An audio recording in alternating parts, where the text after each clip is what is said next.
Assalamualaikum dan selamat pagi semua. InsyaAllah pada hari ini kumpulan kami akan membentangkan tajuk pembentangan kami, iaitu peranan anggota Majlis Kawal Sulia Umrah MKSU dalam mengawal sulia penipuan umrah. Terlebih dahulu ingin saya perkenalkan diri saya. Nama saya Muhammad Syamil Syazwan bin Ahmad Azlan daripada kelas DPHU 4C. Jadi tanpa membuang masa, saya akan meneruskanlah poin utama kumpulan kami, iaitu pengenalan.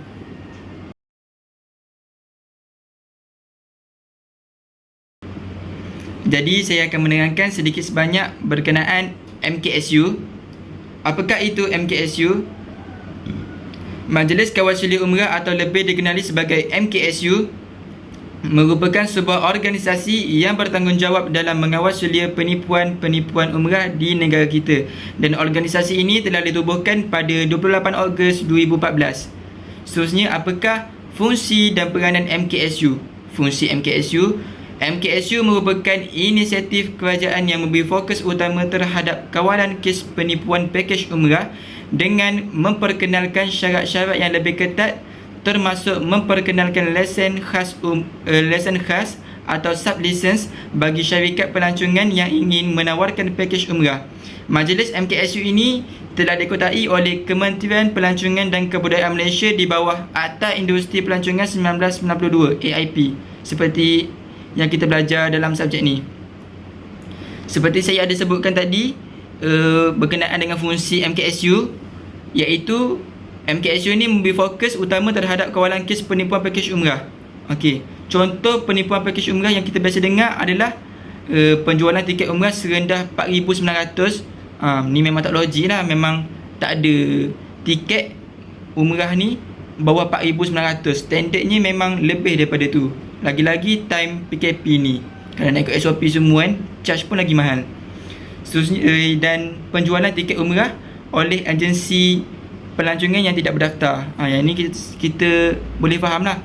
Yang syarikat, yang agensi pelancongan yang tidak berdaftar ni tidak boleh menjual tiket umrah sesuka hati. Dia perlu berdaftar dulu. Ada apa langkah-langkah dia lah, ada cara-cara dia nak mohon lesen tu, baru boleh jual. Dan seterusnya adalah peranan MKSU.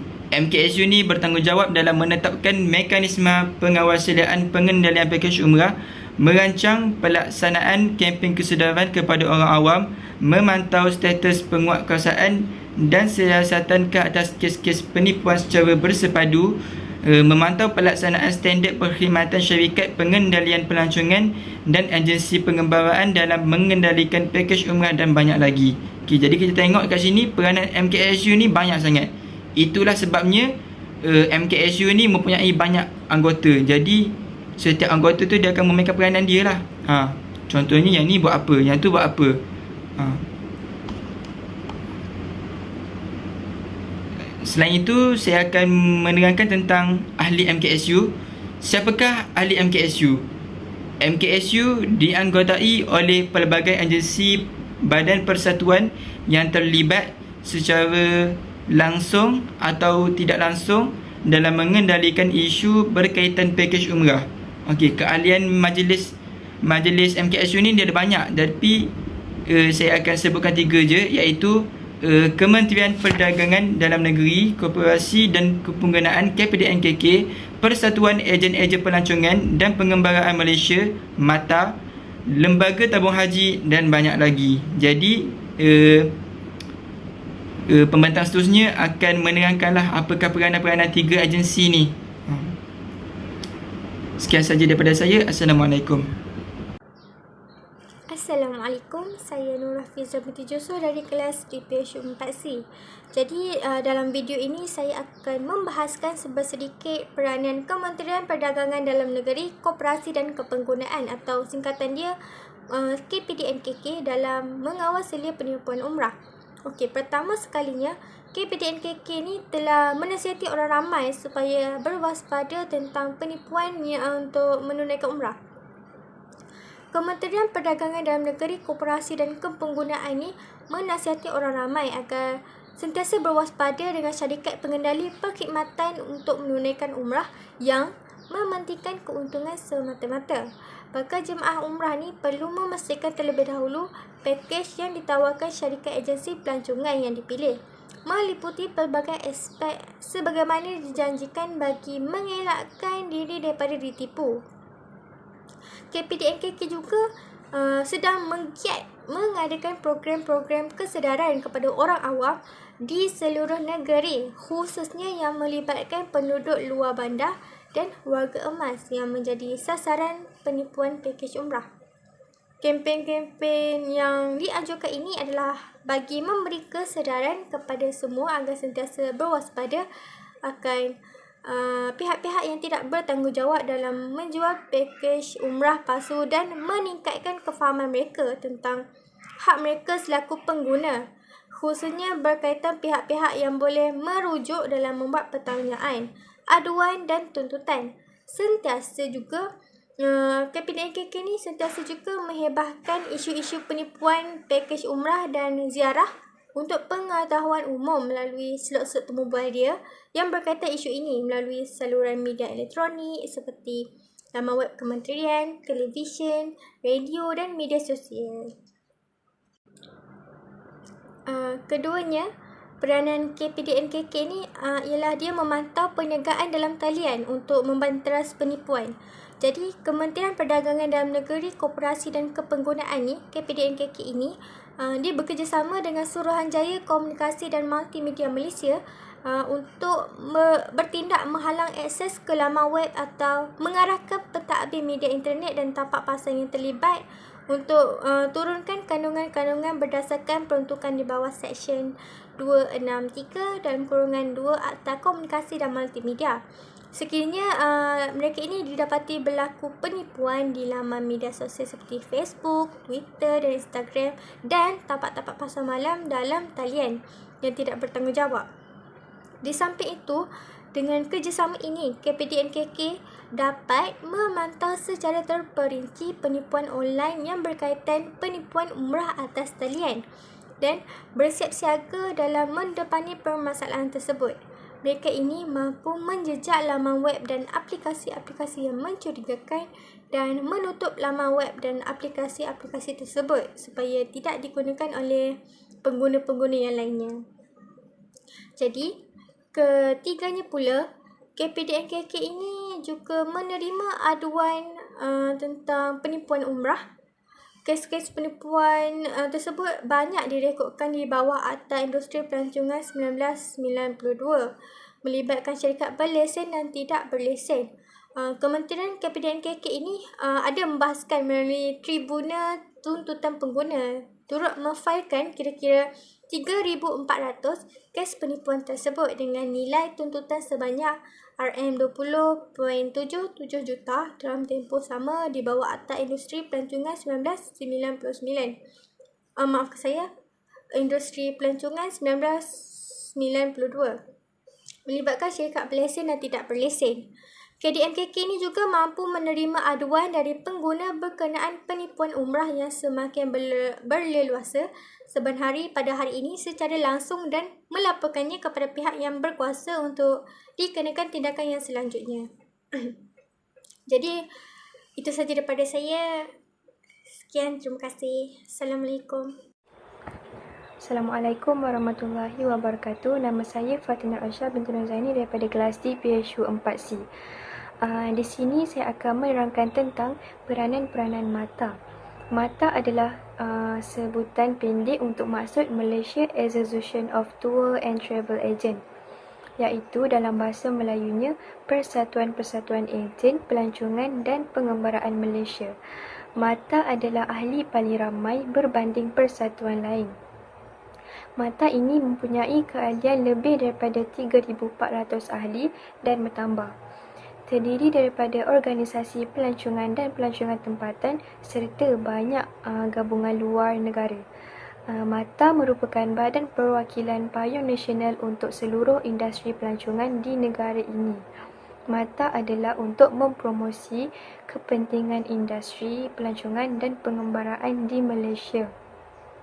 Ia juga bekerjasama rapat dengan Kementerian Pelancongan dan Kebudayaan serta Lembaga Promosi Pelancongan Malaysia MTPB.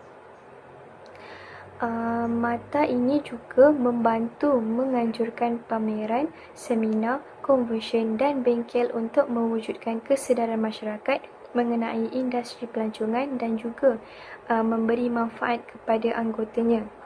Mata juga bertanggungjawab untuk merancang promosi pelancongan untuk anggotanya seterusnya juga untuk mempublikasikan, mendorong, mempromosi dan memperluas perdagangan pelancongan dan perjalanan. Mata juga untuk mengadili dan menyelesaikan segala perbezaan yang mungkin timbul antara anggota untuk menjalin perhubungan dan tujuan bersama di kalangan anggota industri pelancongan. Pihak badan berkuasa juga tidak ketinggalan dalam memberikan sokongan untuk industri pelancongan. Sebagai contoh, Dewan Bandaraya Kuala Lumpur telah menyediakan pusat-pusat maklumat pelancongan utama di bandaraya serta di pintu masuk utama lapangan-lapangan terbang. Maklumat tambahan ini juga turut disediakan oleh DBKL dan pihak swasta termasuk hotel-hotel dan agensi-agensi pelancongan. Pusat Maklumat Pelancongan Malaysia MTC yang terletak di Jalan Ampang merupakan pusat maklumat pelancong yang terbesar dan serba lengkap di Malaysia. Pihak kerajaan juga memastikan persediaan modal insan industri pelancongan yang bakal meneraju sektor pelancongan dan pengurusan hotel. Ini adalah salah satu alternatif yang diambil oleh pihak pendidikan dalam membantu industri pelancongan. Menurut Dekan Pengurusan Hotel dan Pelancongan Universiti Teknologi MARA, UiTM mempunyai 7,746 pelajar dalam bidang pengurusan hotel dan pelancongan. Institusi ini juga menyediakan latihan untuk orang ramai. Sebagai contoh, program homestay dengan kerjasama Malaysia Association of Tour and Travel Agent MATA bagi meningkatkan pengetahuan mereka dalam bidang pelancongan. Peringkat persekolahan juga tidak ketinggalan dengan adanya kelab pelancongan yang telah ditubuhkan bagi mempromosikan Malaysia di mata dunia. Berdasarkan kajian, pengkaji ini menyarankan pihak yang terlibat dengan pelancong meluaskan aspek hospitality yang akan menarik perhatian pelancong bagi menyahut seruan Tahun Melawat Malaysia. Ini adalah termasuk merancang pembangunan dan mempromosi ke peringkat tinggi di antara pihak kerajaan dan agensi pelancongan serta menggalakkan kepelbagaian bahasa di kalangan pemegang perkhidmatan. Selain daripada itu, mereka boleh mempromosi perniagaan mereka sebagai destinasi pelancongan yang menarik melalui stesen televisyen antarabangsa. Pengkaji ini juga menyarankan pihak yang terlibat mensasarkan tarikan pelancong ke kawasan yang berbeza bagi mewujudkan suasana yang kepelbagaian. Ini secara tidak langsung, para pelancong dapat menikmati perbezaan rasa dari pelbagai destinasi. Secara tidak langsung, ini boleh membuat pelancong merasakan Malaysia seperti rumah kedua ketika melancong. Itu sahaja daripada saya tentang peranan-peranan mata. Assalamualaikum warahmatullahi wabarakatuh. Nama saya Nuri Syafiq Abiti Syamsuddin daripada kelas DPSU 4C akan menerangkan tentang peranan tabung haji dalam menyelia penipuan umrah. Yang pertama sekali ialah mengadakan taklimat kesedaran penipuan pakej umrah dan kursus bimbingan umrah. Taklimat dan kursus ini disasarkan kepada pihak pengurusan dan karya masjid dan surau.